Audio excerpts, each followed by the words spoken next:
اب میں ملتمس ہوں ہمارے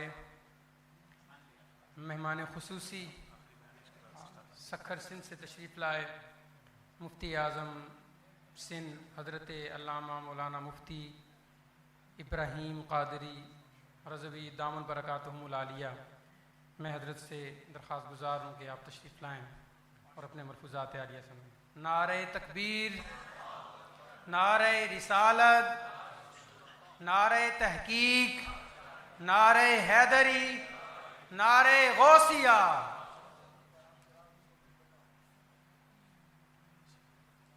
الحمد للہ رب العالمین والصلاة والسلام علی سید المرسلین خاتم النبیین وعلی آلہ الطیبین واصحابہ الطاہرین، اما بعد فاعوذ باللہ من الشیطان الرجیم، بسم اللہ الرحمن الرحیم۔ هل يستوي الذین یعلمون والذین لا یعلمون؟ وقال اللہ تبارک و تعالی فی مقام آخر، ومن يتق اللہ یجعل له مخرجا ویرزقه من حیث لا یحتسب ومن یتوکل علی اللہ فهو حسبہ۔ صدق اللہ مولانا العظیم وبلغنا رسولہ النبی الکریم ونحن علی ذلک من الشاہدین والشاکرین والحمد للہ رب العالمین۔ درود پاک محبت سے پڑھیے۔ اللہم صلی علی سیدنا و مولانا محمد معدن الجود والکرم وآلہ وبارک وسلم۔ پھر درود شریف پڑھیے۔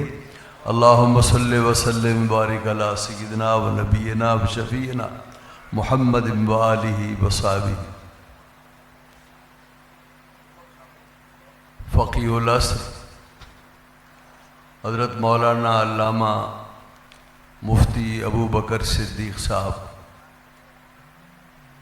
فقیہ اہل سنت حضرت مولانا علامہ مفتی وسیم اختر المدنی صاحب، مناظر اسلام حضرت مولانا علامہ پیر سید مظفر حسین شاہ صاحب، میرے دائیں بائیں علماء کرام، معززین اہل سنت، عزیز طلباء، اساتذہ کرام، میرے بھائیوں، دوستوں اور عزیزوں،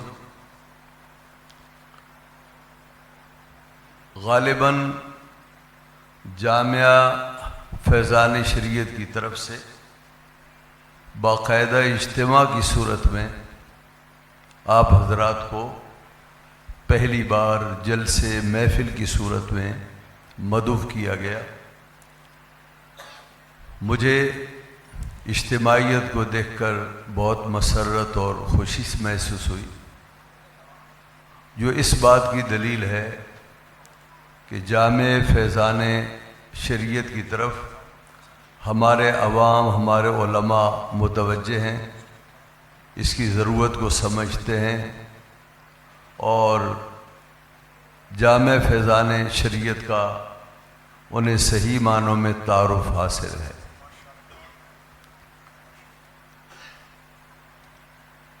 میں مفتی وسیم اختر صاحب کو جامع فیضان شریعت کے قیام پر دلی ہدیہ تبریک پیش کرتا ہوں۔ کوئی وقت تھا اہل سنت و جماعت کے ہاں مدارس کی اس قدر کمی تھی کہ بہت بڑا شہر جو ڈسٹرکٹ ہیڈ کوارٹر کہلاتا ہے، وہاں بھی ڈھونڈنے سے کوئی چھوٹا موٹا مدرسہ نہیں ملتا تھا۔ الحمدللہ تنظیم المدارس اہل سنت کے زیر قیادت و سیادت عوام الناس میں، علماء میں مدارس کے قیام کا شعور پیدا ہوا، اور اب بڑی تعداد میں دینی مدارس ہیں جو ہر تحصیل، ضلع کی سطح پر اور اس سے بھی کم درجے کی بستیوں میں موجود ہیں۔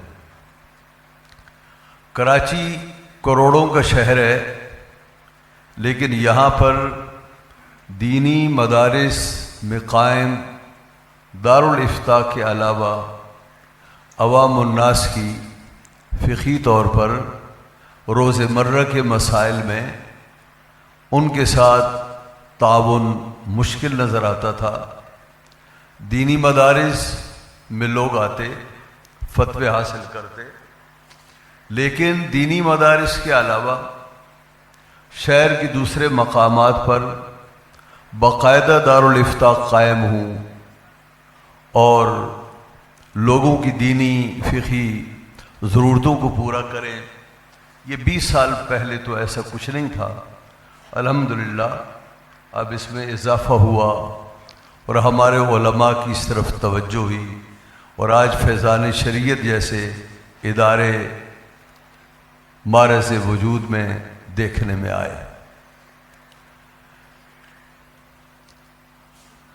عزیز طلبہ، آپ حضرات نے دین کا علم پڑھا، آپ نے درس نظامی پڑھا، پھر تخصص الفقہ کے نام پر آپ نے 2 سالہ فقہی کورس بھی کیا، قابل اساتذہ کی زیر نگرانی کیا، فتاوی کی پریکٹس بھی آپ نے حاصل کی۔ یہ جتنی آپ کی تیاری تھی یہ مستقبل کے لحاظ سے تھی کہ مستقبل میں آپ کو کچھ بننا ہے، اچھا مفتی بننا ہے۔ ابھی آپ نے صرف افتاء کا ڈھب سیکھا، طور طریقہ سیکھا، ابھی آپ دروازے میں داخل ہو رہے ہیں۔ اصل آپ کی زندگی کا تعلق مستقبل سے وابستہ ہے کہ آپ کتنی محنت کرتے ہیں، فقہ کو کتنا وقت دیتے ہیں، اور عوام الناس کے لیے افتاء کی اور فقہی جو ضروریات ہیں ان کی آپ نے کس قدر خدمت کرنی ہے۔ اس سلسلے میں 1-2 باتیں عرض کرنا چاہوں گا۔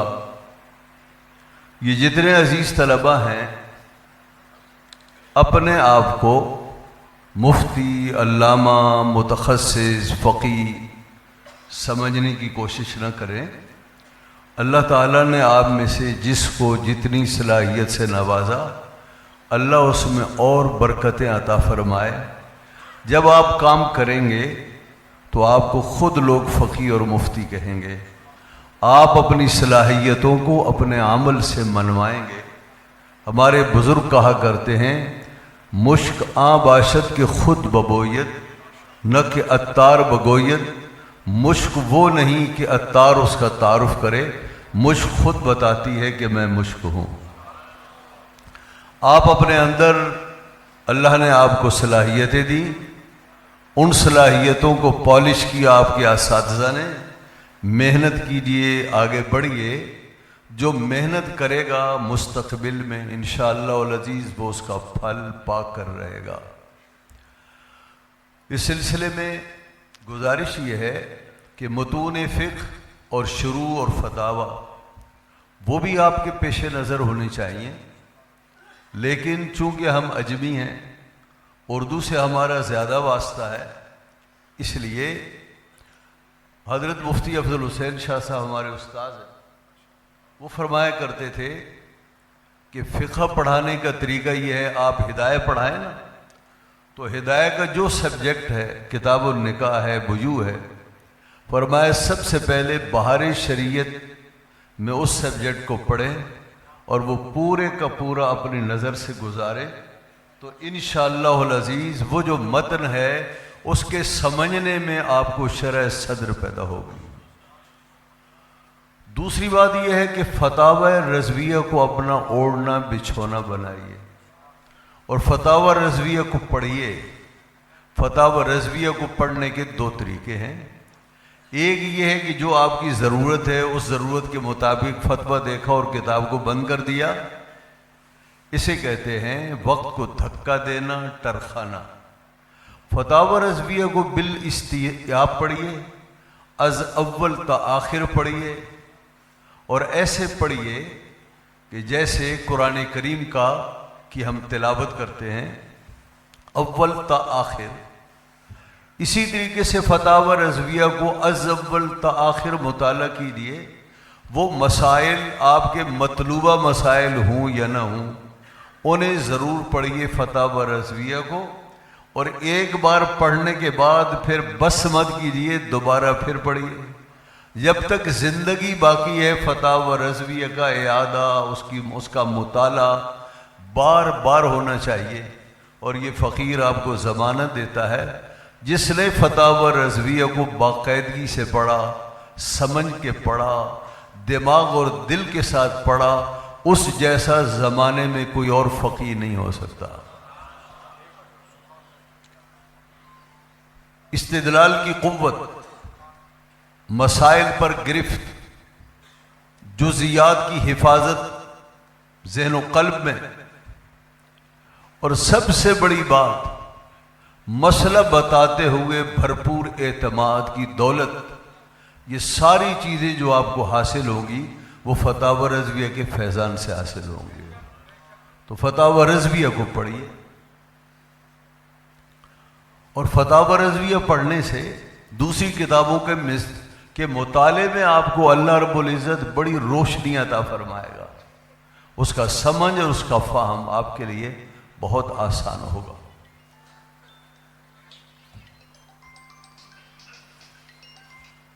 گزارش یہ ہے،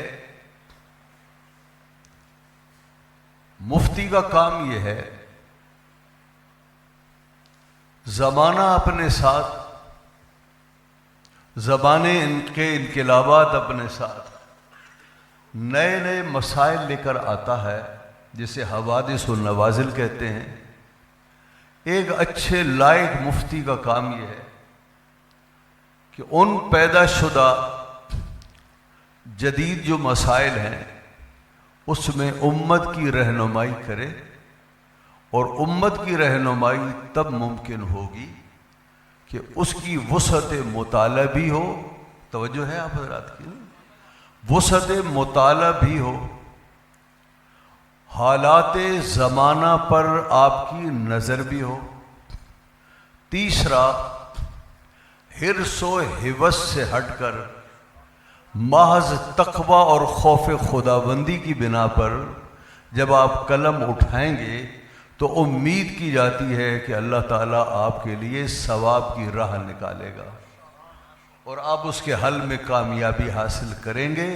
لیکن وسعت مطالعہ بھی ہو، حالات زمانہ پر نظر بھی ہو، اور اس کے ساتھ ساتھ خوف خداوندی بھی ہو.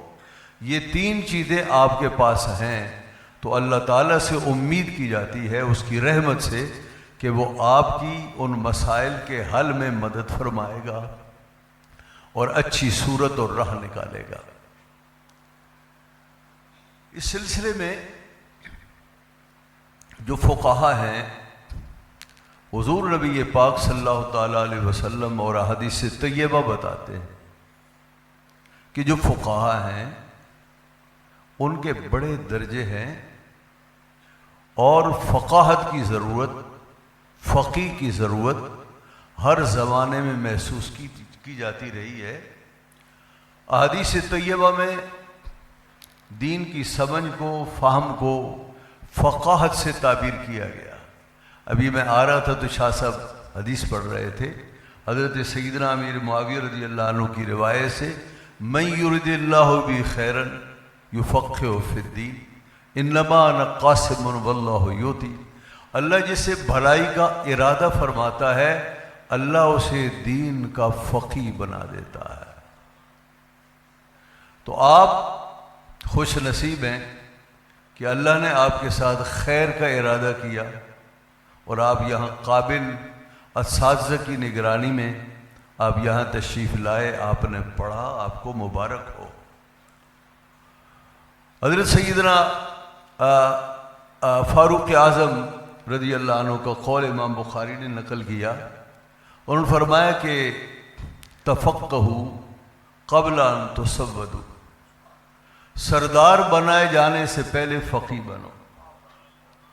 پہلے فقیہ بنو، فقہ بنو، پھر سرداری کے لیے اپنا سر پیش کرو. اور اگر سردار پہلے بنو گے تو خود بھی گمراہ ہوگے اور لوگوں کو گمراہ کرو گے۔ امام بخاری رحمہ اللہ نے لقمہ دیا، فرمایا وَبَعْدَ أَن تُسَوَّدُوا، فرمایا کہ سیادت سے پہلے بھی فقیہ بنو، اور سید بن جانے کے بعد، سرداری کی دولت پا لینے کے بعد بھی فقاہت حاصل کرتے رہو۔ فقاہت سے کسی حال میں ہاتھ مت دھو، ہاتھ مت کھینچو سیادت سے پہلے، تو گویا سردار وہ ہے جو فقیہ ہو۔ اور سرداری کا تقاضا یہ ہے کہ پہلے بھی وہ فقہ حاصل کرے، اور سردار بننے کے بعد بھی فقاہت سے ہاتھ نہ کھینچے۔ یہ ہمارے بزرگوں نے بتایا۔ عزیز طلبہ، ہمارے یہاں ایک بہت مشہور ہے بات، لوگ کہتے ہیں یہ مولوی بیچارے معاشی طور پر بدحال ہوتے ہیں، فاقہ کشی کا شکار ہوتے ہیں، کوئی ذریعہ آمدن نہیں ہوتا، مالی طور پر ہر وقت پریشان رہتے ہیں۔ عموماً یہاں مدارس کا رخ کرنے والے طلباء بالعموم متوسط اور غریب گھرانوں سے تعلق رکھتے ہیں، کوئی ہزار میں ایک دو ہوتے ہیں جو بڑے گھرانوں کے لوگ ہوتے ہیں۔ تو ان کا جو ماضی ہے، بیک گراؤنڈ ہے، وہ بھی مضبوط نہیں، اور پھر جب وہ کچھ آگے بڑھتے ہیں اور ان کے لیے معاشی وسعتیں تھوڑی بہت پیدا ہوتی ہیں، تو بیوی ہے، بچے ہیں، ماں باپ ہیں، ان سب کی کفالت ہے، عیالداری ہے، تو مولوی صاحب بیچارہ پریشان رہتا ہے، تو مولوی بننے کا کیا فائدہ؟ اور اس راہ میں آنا، بچوں کو بھوکا اور پیاسا رکھنا ہے، نعوذ باللہ، یہ اس قسم کی باتیں۔ اور بہت سی باتیں شاید ہمارے یہ متخصصین بھی سوچتے ہوں گے کہ ہمارے جو مالی معاملات اور مشکلات ہیں، ان کا حل کیسے نکلے گا، اور ہم وسعت کے ساتھ اپنے بچوں پر، گھر والوں پر روپیہ پیسے کیسے خرچ کریں گے۔ ایک چیز ذہن میں رکھیے گا اے طالب علموں، طالب علمی سے لے کر عالم بننے کے بعد تک، اور مدرسہ صفت سے لے کر اب تک، صدیوں کی تاریخ یہ بتاتی ہے کہ اللہ تعالیٰ دین پڑھنے والوں کو ہمیشہ از روز اول دست غیب سے عطا فرماتا ہے، اور ساری زندگی دست غیب سے عطا فرماتا ہے۔ اس دست غیب سے کتنا آپ پائیں گے، جتنا آپ بڑھیں گے، دین کے لیے اخلاص پیدا کریں گے، جتنا اچھا کام کریں گے، اللہ رب العزت آپ کے لیے رزق کو کشادہ کرتا چلا جائے گا۔ ہمارے مفتی محمد حسین قادری میرے استاذ محترم فرمایا کرتے تھے کہ حضرت محدث اعظم پاکستان مولانا سردار احمد صاحب رحمہ اللہ فرماتے ہیں، خادم دین کو ضروریات زندگی کے لیے پریشان نہیں ہونا چاہیے، وہ خادم دین بن کر تو دکھائے، خادم بنے گا، پیسہ اس کے پیچھے پیچھے چلے گا۔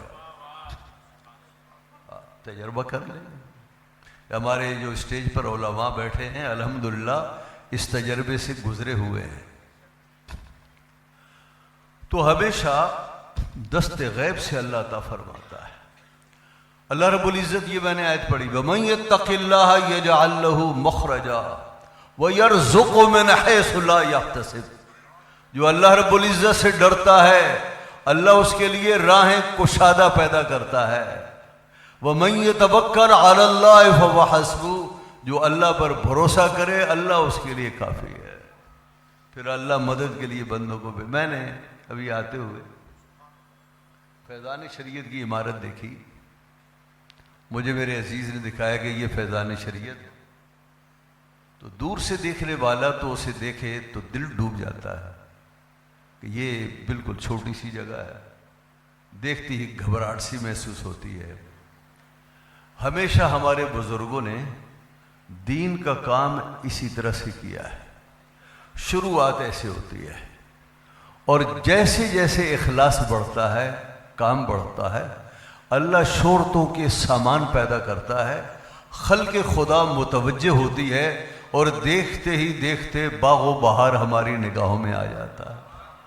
ہمارے بزرگوں نے، کتنے ایسے بزرگ ہیں، محدث اعظم پاکستان مولانا سردار احمد صاحب کو دیکھ لیجئے، غزالی زمان علامہ کاظمی رحمہ اللہ کو دیکھ لیجئے، کہاں ایک خیر المدارس کے سامنے واقع انوار العلوم اور اب انوار العلوم کی یونیورسٹی، یہ مراحل کیسے طے ہوئے۔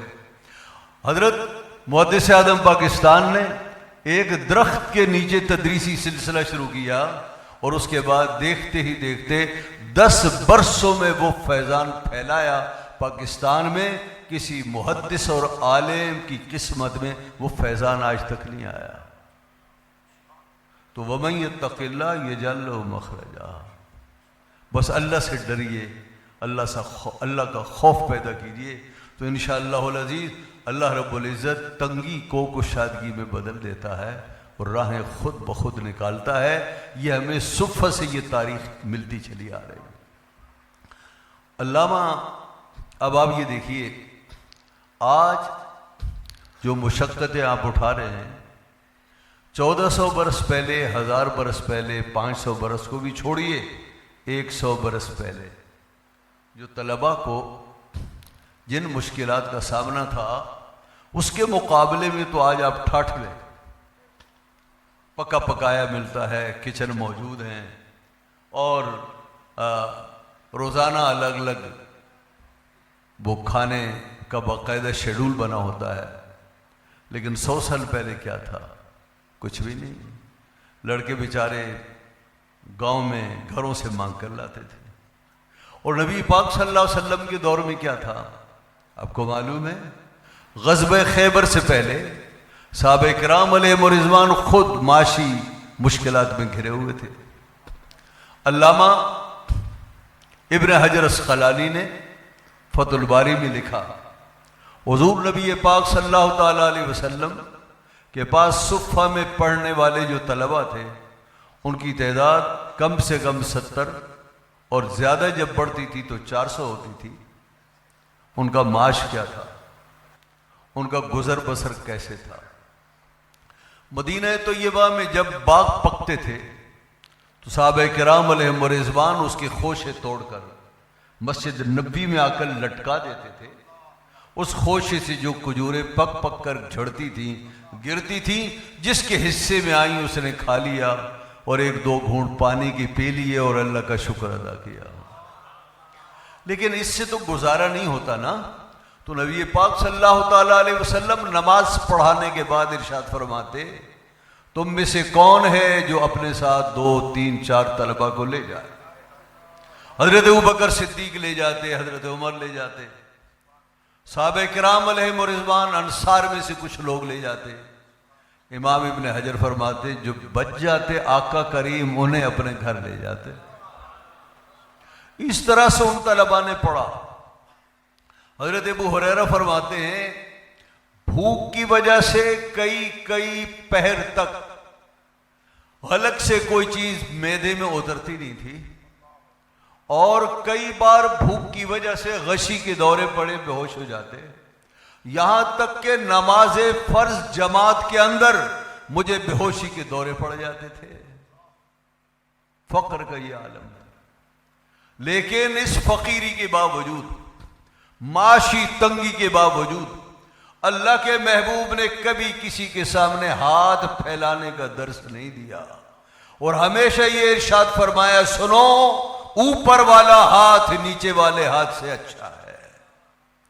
تو صحابہ کرام علیہم رضوان، نبی پاک صلی اللہ علیہ وسلم نے انہیں فقر غیور سکھایا۔ اللہ اکبر۔ حضرت ابو ہریرہ فرماتے ہیں، ہاں ابن حجر نے کہا کہ یہ معاملہ کب تک رہا؟ غزوہ خیبر، فتح خیبر تک رہا، اور فتح خیبر کے بعد پھر اللہ رب العزت نے صحابہ کرام کو وسعتیں عطا فرمائیں، تو پھر ہر طالب علم کو صبح و شام ایک مٹھی کھجور کی ملتی تھی۔ ابو ہریرہ فرماتے تھے یہ ہماری عیاشی کا دور تھا اور ہم وہ کھاتے تھے۔ ابو ہریرہ فرماتے ہیں ایک بار ایسا ہوا میں حضور کی خدمت میں ایک تھیلا لے کر آیا. میں نے عرض کیا یا رسول اللہ برکت کی دعا کیجئے. تو سید عالم صلی اللہ علیہ وسلم نے برکت کی دعا کی، اور برکت کی دعا کرنے کے بعد آپ نے ارشاد فرمایا ابو ہریرہ اس میں سے خود بھی کھانا، دوستوں یاروں کو کھلانا، تیرا مہمان آ جائے تو اسے بھی کھلانا، جتنا چاہو کھاؤ ختم نہیں ہوگا، بس اسے پلٹانا نہیں، اسے خالی مت کرنا، پلٹانا نہیں. حضرت ابو ہریرہ فرماتے ہیں میں نے حضور کی یہ بات گرا باندھی. اس بات کو بھی امام ابن حجر نے لکھا. ابو ہریرہ فرماتے ہیں وہ تھیلا میری کمر سے بندھا رہتا تھا، جب دل چاہتا یوں ہاتھ اندر ڈالا اور نکالا، دوست آ گیا اسے کھلایا، مہمان آ گیا کھلائے. حضور سید عالم صلی اللہ علیہ وسلم کی حیات ظاہرہ تک وہ تھیلا ویسے کہ ویسا بھرا رہا. آگے کی بات سنیے. ابو ہریرہ فرماتے ہیں زمانہ ابو بکر صدیق گزر گیا لیکن حضور کا وہ تھیلا ختم نہیں ہوا. فرمایا پھر حضرت عمر کا دور آیا. حضرت عمر رضی اللہ عنہ کا سارا زمانہ خلافت گزرا، نبی پاک صلی اللہ علیہ وسلم کی برکتوں نے ختم ہونے کا نام پھر بھی نہیں لیا. یہاں تک کہ عثمان غنی کا دور آیا. تو بتائیے کتنے برس گزر گئے؟ خلافت کتنے سال ہے؟ 30 سال. تو یہ 25 سال ہو گئے. حضرت سیدنا عثمان غنی کے پورے دور خلافت میں فرمایا وہ تھیلا بھرے کا بھرا رہا، میں کھاتا تھا، بے دریغ کھلاتا تھا، ختم ہونے کا نام نہیں لیتا تھا. فرمایا یہاں تک کہ جب حضرت عثمان غنی کے دور میں بلوا ہوا اور بلوائیوں نے حملہ کیا، جانے کیسے وہ تھیلا کٹ گیا اس کی ڈور اور وہ کہیں گر گیا، معلوم نہیں کہاں گیا. 25 سال تک حضور کی برکتوں سے میں نے استفادہ کیا. یہ باتیں کیا بتاتی ہیں؟ یہ طلباء حضور کو بہت محبوب ہیں، بہت عزیز ہیں، بہت پیارے ہیں. اس لیے ہمارے بزرگ کیا کہتے ہیں؟ ان طلباء کو اللہ اور اس کا رسول کا مہمان سمجھو، عزت کرو، ان کو دیکھ کر شکر ادا کرو. مہمانان رسول کی خدمت کا اللہ نے مجھے موقع عطا فرمایا. تو آپ اپنی قسمت پر جتنے نازا ہوں، پیسے معاش کے بارے میں بے فکر رہیے.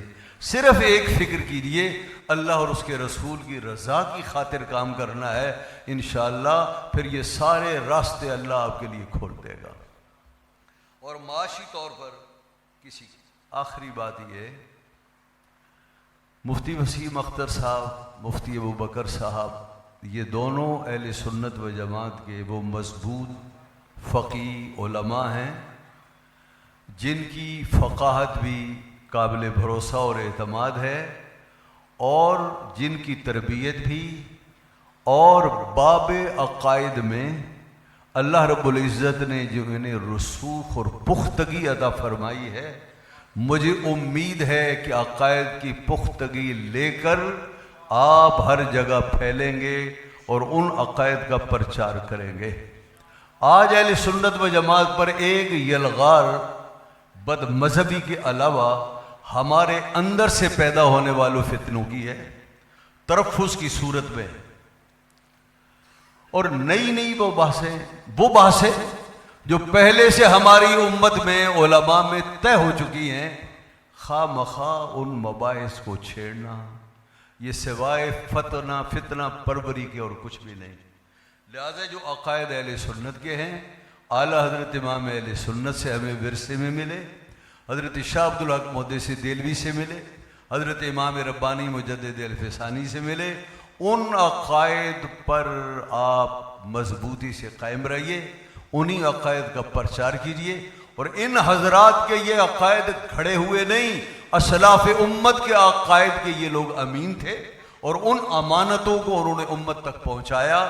اب امانتیں آپ کے سپرد ہیں، آپ ان کے وارث ہیں، اور ان سچے عقائد اور ستھرے عقائد کو امت میں اس کا پرچار کیجئے. ترفظ کا اور دنیا میں اس وقت ملک میں پیدا ہونے والے جتنے فتنے ہیں ان تمام فتنوں کے خلاف آپ نے کام کرنا ہے۔ اللہ رب العزت آپ کو اپنی مددوں سے نوازے، میری دعا ہے اللہ رب العزت ہمارے مفتی صاحب مفتی وسیم اختر صاحب کی جد و جہد میں برکتیں عطا فرمائے، غیب سے مدد نازل فرمائے۔ انشاءاللہ العزیز یہ زیادہ دور کی بات نہیں، آپ دیکھیں گے فیضان شریعت جامعہ کا نقشہ بدلتا ہوا نظر آئے گا۔ اللہ رب العزت اپنی حمایت سے، نصرت سے انہیں مالا مال فرمائے۔ وآخر دعوانا الحمدللہ رب العالمین۔